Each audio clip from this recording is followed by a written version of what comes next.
Welcome to Snetterton for rounds 9 and 10 of the BARC Tin Top Championship.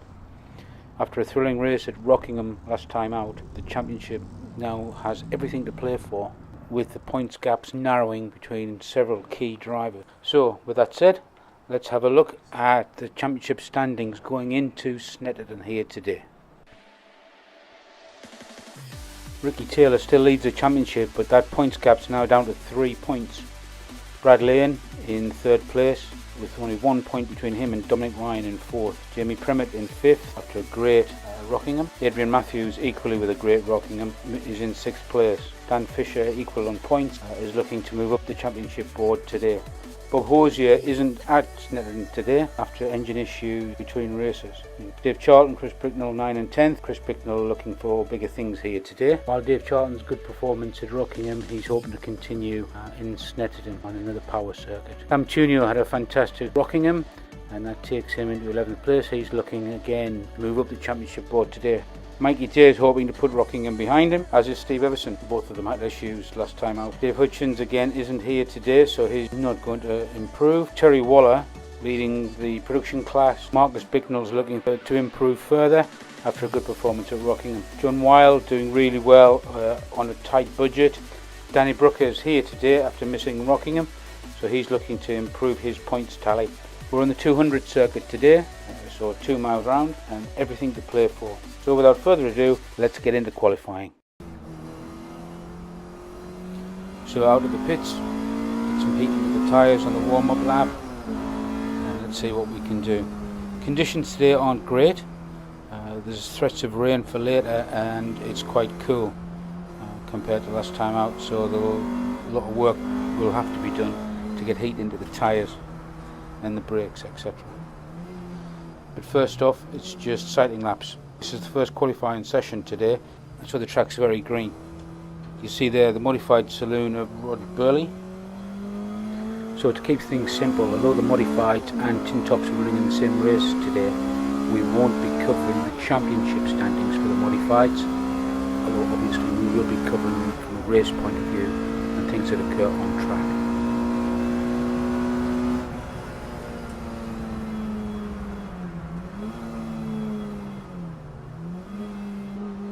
Just trying to get heat into the tyres.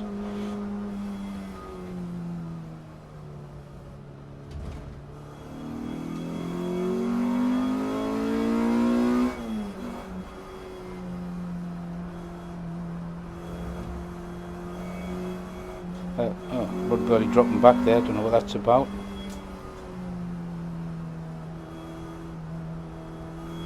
Dave Charlton up ahead.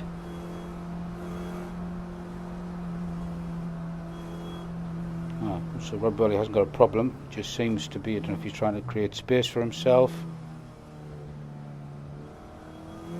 Goes back through, accelerates away, drops back again. I'm not sure what's going on there. Oh, through, now he's trying to create space, and if he goes. It's John Wilde's Fiesta. John doing really well, actually, to be honest, on a very tight budget this year. So he's performing he's getting pretty much the most out of that car that he can. Talking of getting most out of the car, Brad Lane coming up. Brad's had a great first half of the year. That Honda really performing well. So he's got an MMR engine in there after it blew up at Brands Hatch earlier in the year, and has transformed that car into quite the weapon. Brad's no slouch either, so he's the person to aim for in the championship points standing as more of the modified saloons go through. These modified saloons are quite interesting cars, actually, and you'll see later on, I think you'll see a Holden Commodore out there, a V8 Aussie supercar, which is quite the weapon. Modified saloon also, that's the GTI Polo. See if Jamie can get some space, get himself on a lap. Not familiar with the 200 circuit. I was talking to him earlier, and he was, just cut across. He is that Holden Commodore I was talking about earlier. Looks like it's coming up behind.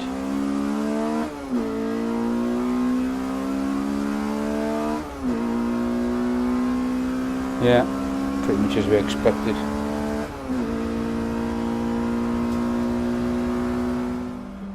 Try and get a fast lap in. Oh, it's yellow flags. Steve Everson had him off the side of the circuit. Oh, had a big off.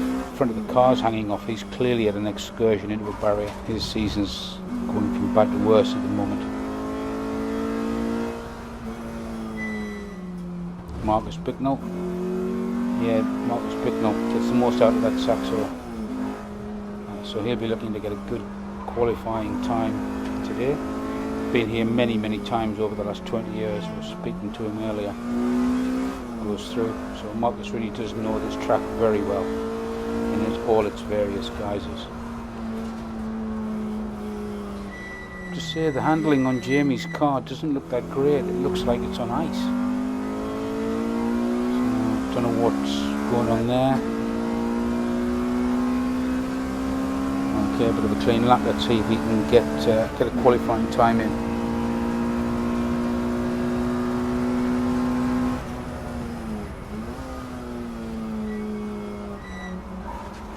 Marcus has gone off. What was all that about? That looks like there's oil down on the track. Well, Jamie had a bit of wobble as well. So no yellow flags. So I don't know what that could be.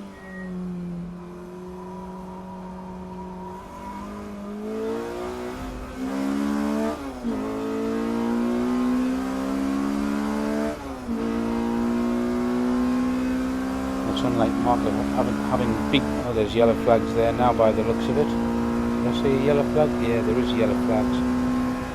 Oh, car on the left. That's Dan Fisher. Oh no, Dan's clearly got a problem. I wonder if that's what was the oil on the track.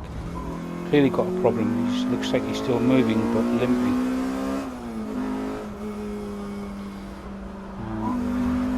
No lap obviously now. That's put Pierce that lap, so he's now got to try and get his act together, clean the tyres up and get back on it.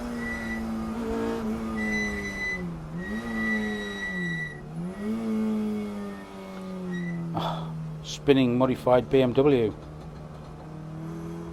Come back on the circuit. Timing's everything, I guess. Tries to get past now. Modified, clearly 400 horsepower-ish. Stretch his legs on the straight.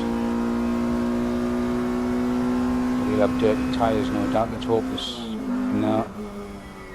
Struggling through corners, clearly got dirt on his tyres after that excursion of the grass. He's waved Jamie through. So, hopefully back on it again. Having said that, more modified cars coming up behind Jamie.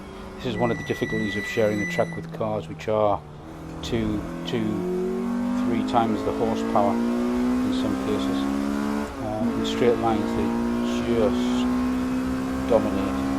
So trying not to get in the way of them in the qualifying session while not ruining your own lap is one of the tricks of the trade. Beautiful RS2000 goes through. As much as it's clear in the posterior, there's some to share the track in terms of lap time comparisons. You can't help but enjoy looking at some of these beautiful cars. Mark II Escorts, Holden Commodores, Mark III Escorts, World Rally Cross cars.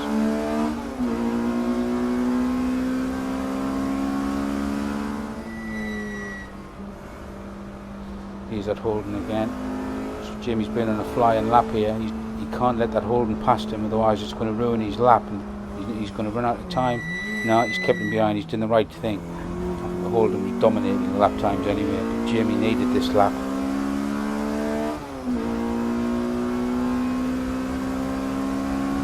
He's looking at a decent lap as much as it can be over the line.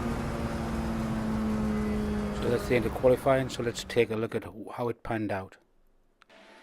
Dan Fisher and Brad Lane, first and second again, half a second between them. Cam Tunio, a fantastic result in the third, with Adrian Matthews close behind, just a couple of tenths. Ricky Taylor probably would have expected better from Ricky. I think Ricky himself would have expected better, down in fifth. Danny Brooker getting his championship back on track. I'm sure Alfie won't be so happy that he's took away qualifying time from him, being second in the championship overall. Dave Charlton did really well in 8th place using the power of that Seat. Mikey Day down in 9th place, but an engine let go. He only got a few laps in and his day's done, unfortunately. Marcus Bicknell, good 10th place despite that spin in Dan Fisher's oil. Dominic Ryan just pipped Jamie to 11th place. Jamie in 12th. Carl didn't look like it was handling all that well. Steve Everson only got again a few laps in before he wrecked the front of that car. Steve in 13th place, unlucky for him. Chris Bicknell down in 14th place with a 134 power circuit, so Chris is always going to struggle on the long straights here. Andy Burton with his Ford Puma leads the production class, and John Wild took 16th place. So let's have a word with Jamie Primett and see how qualifying was for him. So what happened? 17? Unusual? Yeah, it's a bit down there from where I was expecting this weekend. So I don't know, we changed some setups on the suspension, trying to preempt it for this weekend, but it just didn't have the grip, the braking, grip under braking, didn't have the grip on the turn-in, didn't have the grip out the corner, so we're just going to have to probably go back to where we were. I think it's a bit of a missed opportunity, that. It looked like an eventful qualifying, though. A lot of people have gone off. There's something down at the hairpin, but it seemed for me, every time I got to one of the fastical, there was a car off. I had Marcus spin out in front of me, I had Steve trying to come back on the track after he had an off, I had a BMW spin on me at the hairpin, so I didn't really get a proper solid clean lap. That's why I had to block the Holden on that last lap, because obviously I thought it was coming up on the lap timer, we're getting close, so I had to block him and just try and finish that lap. Luckily again, that was my fastest lap. I'd say, so otherwise, what's the plan? I mean, it's colder today. Yeah, it's a lot colder. We're going to chuck the Nang tangs on and see what happens. Yeah. Soften the car back out a little bit. It was just too hard. So had you made it stiffer since Rockingham then? Yeah. Right. Yeah, we changed it quite a lot since Rockingham. Changed all the spring heights, the bounce, the rebound, so loads of stuff. Going to go back to Rockingham settings and see how we get on in the race. As we get away on the formation lap, you can just see there, hopefully we'll get a closer look, but you can just see all the work that's gone on Steve Everson's car. Looks like there's bits of Mikey Day front wing on that car, after Mikey hasn't made the start and his day's gone after an engine let go on him. Marcus Bicknell in front, knows this circuit very well, so it really does give him an advantage in that Citroen Saxo around here. Conditions in qualifying were tricky with a lot of oil gone down. You heard Jamie say that earlier.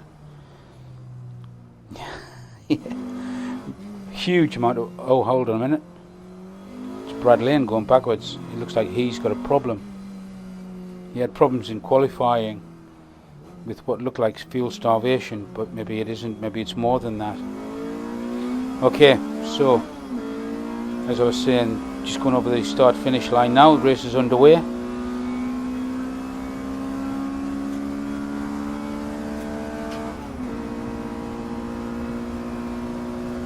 Dominic Ryan and Marcus Bicknell fighting for the first corner.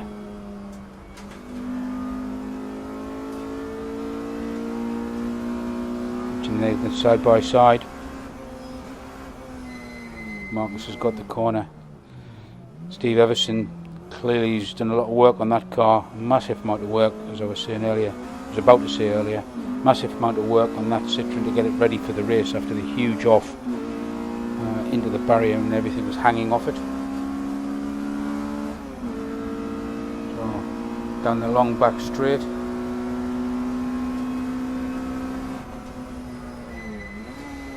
Down the Bentley straight and then into Brundle. Oh, Marcus has had a spin again. Don't know whether that's cold tyres or there's something down on the circuit, but that's not great news for Marcus.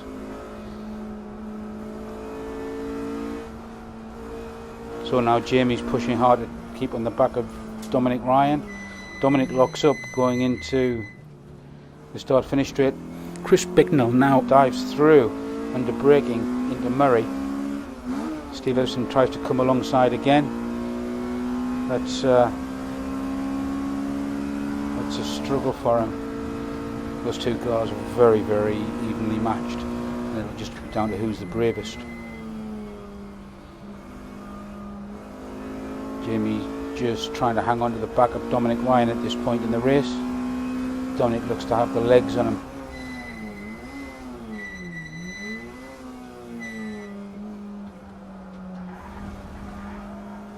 Yeah, Steve Everson's got Chris Bicknell back. It's going to be an interesting fight between the two of those guys. So at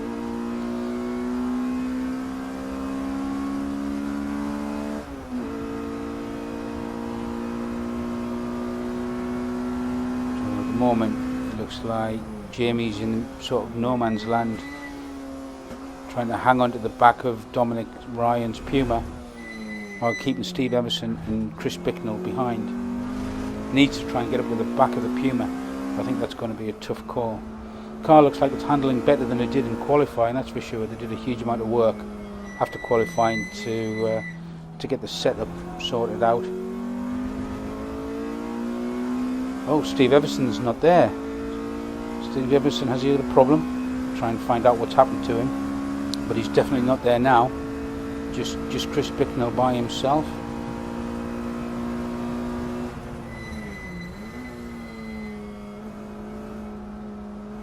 Jamie's just ebbing and flowing with looking at the back of that Puma. Hasn't got the legs to catch it. It just seems to be edging away slightly.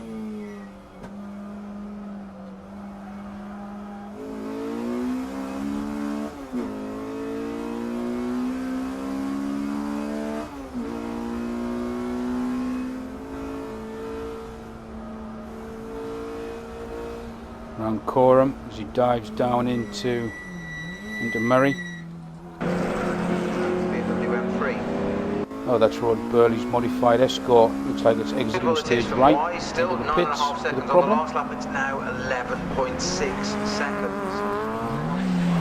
And now back at the front, Alfie Brooker's doing really well, and there's a whole gaggle of cars between. Antonio doing very well there.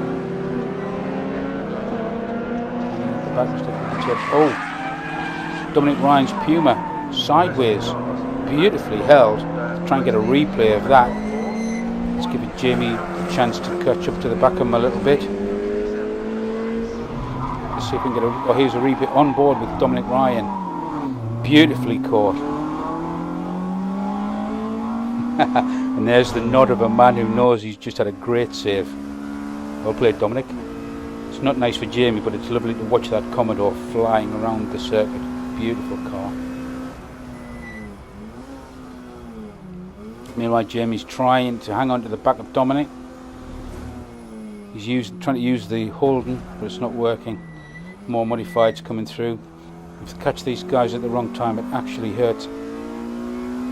Oh, that was that modified BMW went across the circuit into the pits. Probably looked worse than it really was.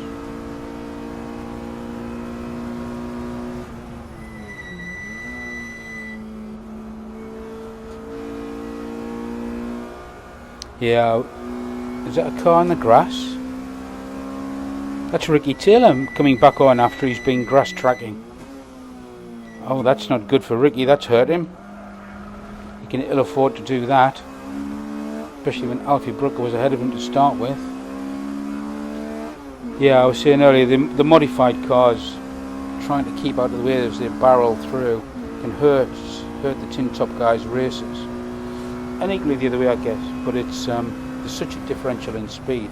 It's quite difficult to manage getting optimum track time, lap times. When these guys hacking on so quick, catching up to you.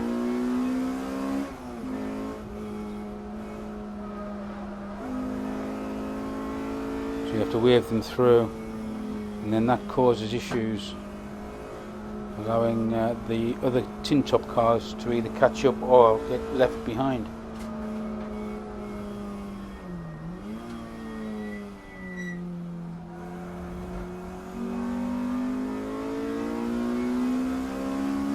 I think that's going to be the end of it, by the looks of it. Yeah, that was the last lap. Checkered flag. Modified car going through, so that's okay. So that's a good result. After the difficulties of qualifying, Jamie's made some spaces in that. Certainly some cars dropped out as well, which has helped. Ricky Taylor going off. So let's take a look at the results. Dan Fisher sorted his problems out with a loose oil filter by all accounts. So Dan Fisher takes the win from Alfie Brooker in second. Danny Brooker just behind him, with Dave Charlton using the power of his car to get a great fourth place. Cam Tunio first in class in a fifth place overall. That's a fantastic result for Cam. While Dominic, after that early saved spin, Dominic, sixth place. Jamie in seventh overall. That's a great result after a very difficult place. So he's made up 5 places. He's made up 5 places to get to seventh. Ricky Taylor with that off and that grass tracking moment, he comes in 8th. That doesn't help him if you actually look at that. Marcus and Chris Bicknell finished nose to tail. Only 3 cars on the lead lap after that difficult race. Alfie Brooker at this interim point between the 2 races is actually just taking the lead in the championship. See how that pans out at the end of the day. So 13 cars finished. Steve Everson, Brad Lane did have difficulties. Mikey Day didn't make the start. Steve Everson engine let go by all accounts. So both Steve Everson and Brad Lane have got engine issues. Mikey Day certainly has an engine issue. So let's have a conversation with Jamie Primett to see what he did to get over a very challenging qualifying session and what's turned out to be a very useful race, where 7th overall and 2nd in class. So Jamie, over to you. So how was that for you? That's better.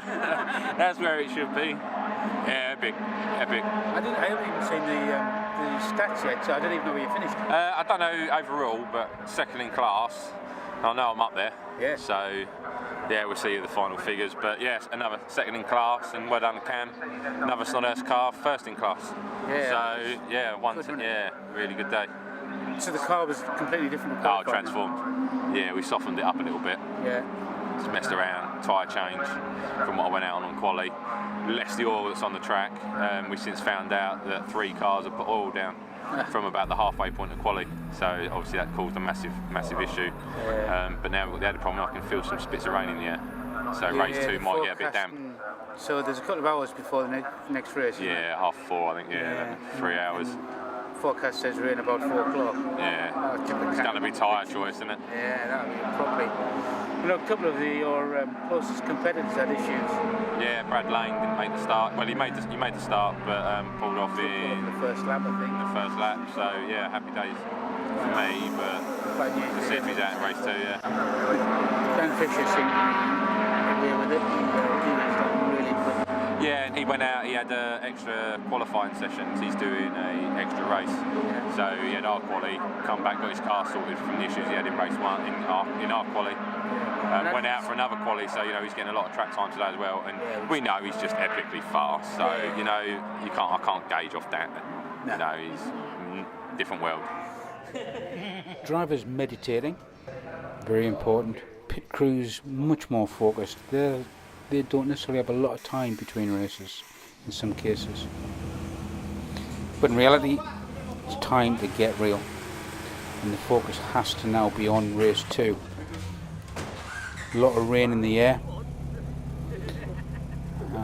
and it's just starting to rain. Ricky Taylor making a tyre change. So let's get on to race 2, shall we? As the cars leave the holding area after that frantic 10 minutes of tyre changes. The guys go out and form the grid.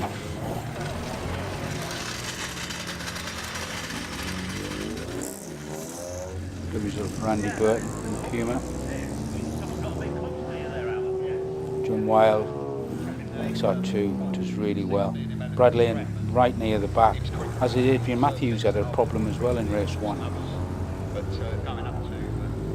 So here we go, Warm-up lap's done. On the start line, the rain's coming down. This is going to be very interesting. Into the first corner, everyone looking for a position.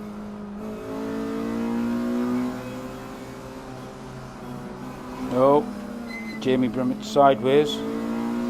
That's not what you want in the first corner. A few cars now nip past. Both the Saxos got past. Hopefully Jamie will get past now. This is a long straight on the Bentley straight. Uses the power of the Honda Civic.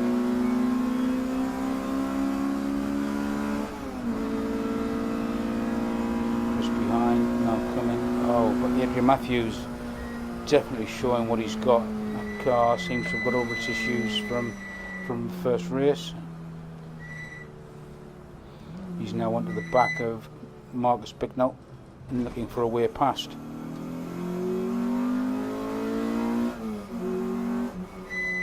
Marcus is not keen to let that position go. He's worked hard enough for that. Thank you very much. Keeps the focus, keeps the Puma behind for now. Jamie's struggling. He's got no grip whatsoever. They try to soften the car up in the pits, in the assembly area. But he looks like he's got no grip. He's on a kind of intermediate tyre. So it's not dry enough for the race tyre. But even the intermediates are struggling because it's not wet enough either. Oh, and his grass tracking is off. Chris Bicknell goes past. Jamie trying really hard to get back on it. He's barreling in. Oh, it's gone. He's lost it. Over the curb. He's on the grass. Stalled it. Got it running again.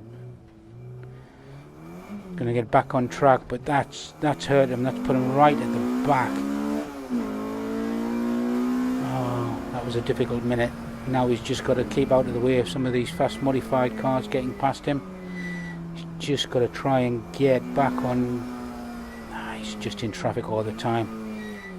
He lost so much time in that first few laps that he's now struggling, and I think he's lost some confidence in just what the car can do. It just doesn't seem to grip for him.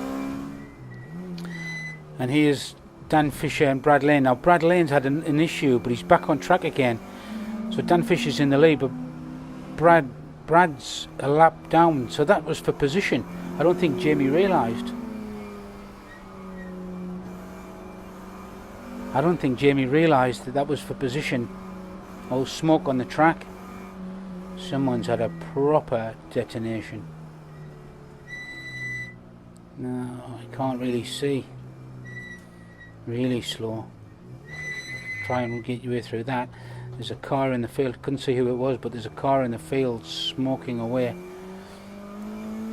And behind now we've got, yeah, that's Ricky Taylor. Ricky Taylor's actually leading the race. And his car looks, that tyre change in the pits, in the assembly area, really seems to have worked for Ricky. So he's leading this race, which is really important for him after the disappointment of race 1.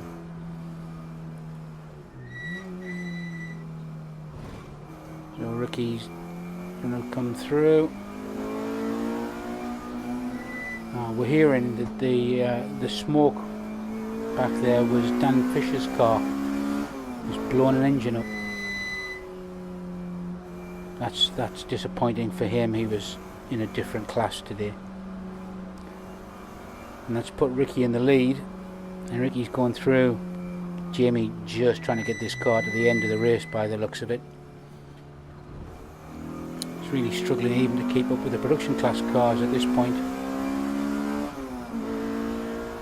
Oh, and the flag, it's been red flagged. Yeah, a lot of oil on the tracks, making it, with the rain, it's making it impossible. So we're over 75% of the race finished, so the points will count. Disappointing results. Let's have a look at them. So Ricky Taylor takes a very important win, but Dave Charlton in second place. That's a good result for Dave.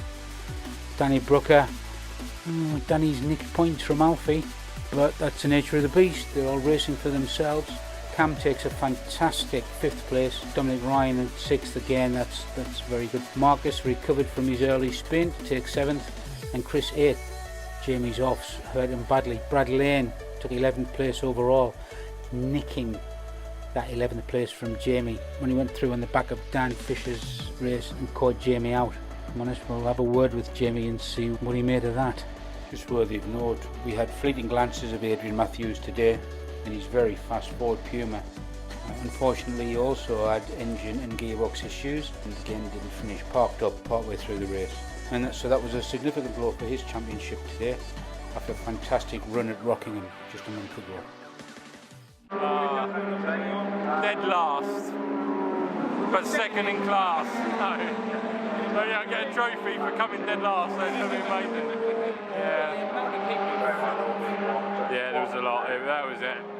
Wrong tyre choice, I think. We just took a gamble on some intermediates, think we'd be all right.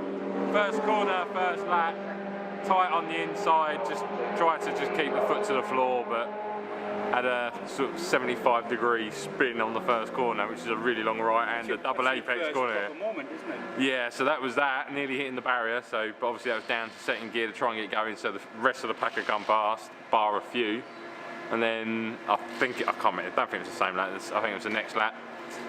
Come to the hairpin. I'd adjusted my brake bias because it was getting a bit damp. I wanted a bit more on the back, which was fine. Braked it in a straight line, turned in. All of a sudden, I don't even know what happened. It just snapped. Yeah, it just oversteered in. Went up onto the sausage, so coming into the grass, over the sausage, facing completely the wrong way, and then let everyone else past. Had a big moment coming out of turn 1 across the whole grass. They won't need cutting for about a month now, I think. Because of the damp, it just took ages to come back on the grass, so I didn't want to put no lock on. And then, rookie mistake, my competitor in class, Brad Lane, was a lap down, come up behind me with the race leader, so I thought they were both going to lap me. So it turns out Brad was a lap down, so I let him past anyway. Did you for position? So he done me for position, so yeah, a bit pissed. Whatever. And then Dan Fisher put a rod through his block, and that happened right in front of me. So yeah, approaching the hairpin at about 15 mile an hour because we could see nothing. And in terms of the championship, I know you're disappointed. Well disappointed in that one. You've had 2 second places today. Yeah, it should be quite good, but in class. You don't get many points for last, so I'll pick up the solid 1, I think, for beating. Yeah, but you scored solidly for second place in class, right? Yeah, that's it. So we'll see where we stand on Monday morning. So we don't have to wait for Monday morning. Let's have a look at the championship standings after the Snetterton race. Ricky Taylor extends his lead in the championship from Alfie Brooker after that very important win in race 2. That's a big turnaround. But the big change, Brad Lane's disaster of a weekend from his point of view, has dropped him down to 5th after a DNF in race 1 and only 11th place in race 2, which means that Dominic Ryan and Jamie Primett have moved ahead in the championship. So the top 4 cars over 200 points now, which is important at this point in the season. Cam up to 6th place after 2 great races, which puts him in 6th place. Dan Fisher down in 7th. He's had issues. The oil filter coming loose in qualifying, put him on the back foot a little bit. Soon got that sorted. However, the engine let go in race 2 big time. Dave Charlton up to 8th place after his excellent race 2 podium. Chris Bicknell now up to 9th place at the expense of Adrian Matthews, who also lost a gearbox today, and his car parked up in race 2 on the grass, not seeing the end of the race. So that was massively disappointing for Adrian after a brilliant Rockingham race. Great news for Chris, who moves further up in the championship, solidly inside the top 10 now. Bob dropped down now, not here today because of his engine issues. And he obviously dropped down into 11th place, with Marcus Bicknell in 12th, moving up the championship, even though he had spins in qualifying and in the races. Did very well, and he's moved up into 12th place in the championship. Mikey Day and Steve Everson in 13th and 14th now. After the continuation of woes, Danny Brooker scored well, moved him up, nicked points from Alfie. That's the name of the game. John Wilde did very well, 16th place. I say John's working to a very tight budget this year, and he really is getting the most out of that Ford Fiesta. Dave Hutchins, he wasn't here today, nor was Terry Waller. So, fascinating race. It's Snetterton today. A race of attrition and very tricky conditions, both in terms of race and oil on the circuit. So, with that said, 6th of October, we're at Liddon Hill in Kent for the next round. So that'll be a great race. So we'll all see you there. Thanks for watching, and the obvious thing to say is please subscribe to the channel. It helps us all out. Thanks.